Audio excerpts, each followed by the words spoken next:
Clip number 1190۔ اس clip میں آپ قرآن پاک کی سورہ سبا کی آیت نمبر 18 سے 19 تک کی تلاوت، ترجمہ قرآن اور تفسیر قرآن صراط الجنان سماعت فرمائیں گے۔ بسم اللہ الرحمن الرحیم۔ ترجمہ: اللہ کے نام سے شروع جو نہایت مہربان رحمت والا ہے۔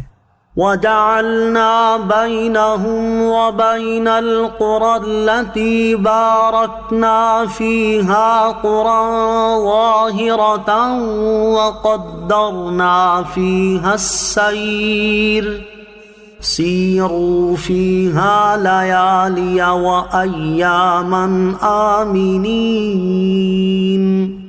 ترجمہ: اور ہم نے ان سبا والوں اور ان کے شہروں کے درمیان بہت سی نمایاں بستیاں بنا دیں جن میں ہم نے برکت رکھی تھی، اور ان بستیوں میں سفر کو ایک اندازے پر رکھا، اور انہیں فرمایا ان میں راتوں اور دنوں کو امن و امان سے چلو۔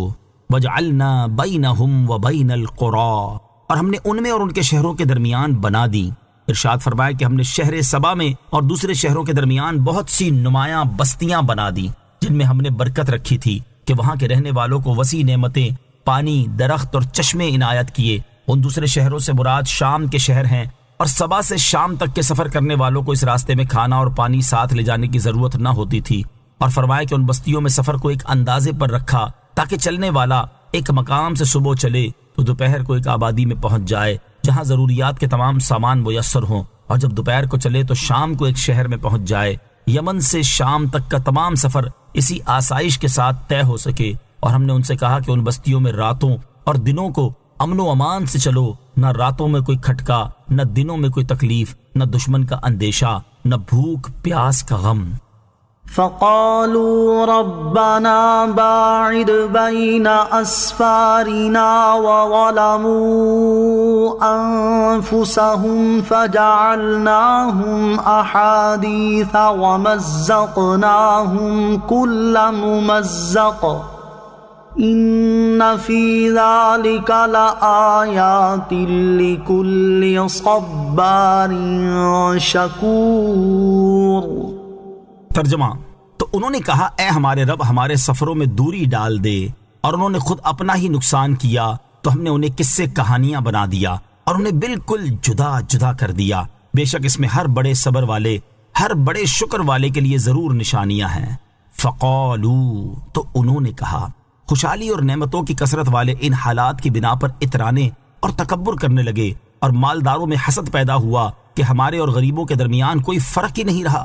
یوں ہی جو امن و عافیت انہیں حاصل تھی، جیسے منزلیں قریب قریب ہیں اور لوگ خرامہ خرامہ ہوا خوری کرتے چلے جاتے ہیں، تھوڑی دیر کے بعد دوسری آبادی آ جاتی ہے، وہاں آرام کرتے ہیں، نہ سفر میں تھکان ہے نہ کوفت۔ اس پر انہوں نے قناعت نہ کی اور یہ تمنا کرنے لگے کہ اگر منزلیں دور ہوتی، سفر کی مدت دراز ہوتی، راستے میں پانی نہ ملتا، جنگلوں اور بیابانوں میں سے گزر ہوتا تو ہم توشہ ساتھ لیتے، پانی کے انتظام کرتے، سواریاں اور خدام ساتھ رکھتے، سفر میں مشقت اٹھانے کا لطف آتا اور امیر و غریب کا فرق ظاہر ہوتا۔ اس پر انہوں نے یہ دعا کی، اے ہمارے رب عز و جل، ہمارے اور شام کے درمیان جنگل اور بیابان کر دے تاکہ بغیر توشہ اور سواری کے سفر نہ ہو سکے۔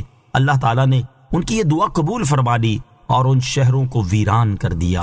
وَظَلَمُوا أَنفُسَهُمْ، اور انہوں نے خود اپنا ہی نقصان کیا، یعنی سبا والوں نے تکبر اور سرکشی کر کے خود اپنا ہی نقصان کیا، تو ہم نے انہیں بعد والوں کے لیے قصے کہانیاں بنا دیا تاکہ وہ ان کے احوال سے عبرت حاصل کریں، اور ان قبیلوں کو ایک دوسرے سے بالکل جدا جدا کر دیا۔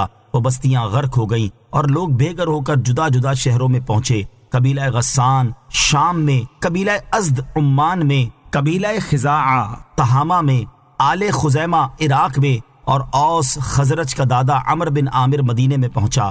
بے شک سبا والوں کے اس واقعے میں ہر بڑے صبر والے اور ہر بڑے شکر والے کے لیے ضرور نشانیاں ہیں کہ صبر و شکر مومن کی صفت ہے۔ جب وہ مصیبت میں مبتلا ہوتا ہے تو صبر کرتا ہے، اور جب نعمت پاتا ہے تو شکر بجا لاتا ہے۔ امن و عافیت بہت بڑی نعمتیں ہیں۔ سبا والوں کے طرز عمل اور ان کے انجام سے معلوم ہوا کہ امن و عافیت اور سکون و راحت اللہ تعالیٰ کی بہت بڑی نعمتیں ہیں، اور جسے یہ نعمتیں حاصل ہوں اسے ان پر تکبر و غرور کرنے کی بجائے اللہ تعالیٰ کا شکر ادا کرنا چاہیے، اور ان نعمتوں کے مقابلے میں بے امنی اور مشقت کی تمنا اور دعا نہیں کرنی چاہیے۔ صبر اور شکر مومن کی دو صفات ہیں۔ معلوم ہوا کہ صبر اور شکر مومن کی دو بہترین صفات ہیں۔ اس کے بارے میں حضرت صہیب رضی اللہ تعالی عنہ سے روایت ہے نبی اکرم صلی اللہ تعالی علیہ وآلہ وسلم نے ارشاد فرمایا، مومن کے معاملے پر تعجب ہوتا ہے، اس کے ہر حال میں خیر ہے اور یہ مقام اس کے سوا کسی اور کو حاصل نہیں۔ اگر وہ نعمتوں کے ملنے پر شکر کرے تو اسے اجر ملتا ہے، اور اگر وہ مصیبت آنے پر صبر کرے تو بھی اسے اجر ملتا ہے۔ اللہ تعالیٰ ہر مومن کو یہ عظیم صفات نصیب فرمائے، آمین۔ اللہ تعالیٰ کی بارگاہ میں صابر و شاکر کون؟ اللہ تعالیٰ کی بارگاہ میں وہ لوگ بھی صابر و شاکر شمار ہوتے ہیں جن کا اس حدیث پاک میں ذکر ہے۔ چنانچہ حضرت انس بن مالک رضی اللہ تعالیٰ عنہ سے روایت ہے، حضور پرنور صلی اللہ تعالیٰ علیہ وسلم نے ارشاد فرمایا، جس نے دین کے معاملے میں اپنے سے اوپر والے اور دنیا کے معاملے میں اپنے سے نیچے والے کو پیش نظر رکھا تو اللہ تعالیٰ اسے صابر اور شاکر لکھ دیتا ہے، اور جس نے دین کے معاملے میں اپنے سے نیچے والے اور دنیا کے معاملے میں اپنے سے اوپر والے کو پیش نظر رکھا تو اللہ تعالیٰ اسے صابر و شاکر نہیں لکھتا۔ اللہ تعالیٰ ہمیں بھی اپنا صابر و شاکر بندہ بننے کی توفیق عطا فرمائے۔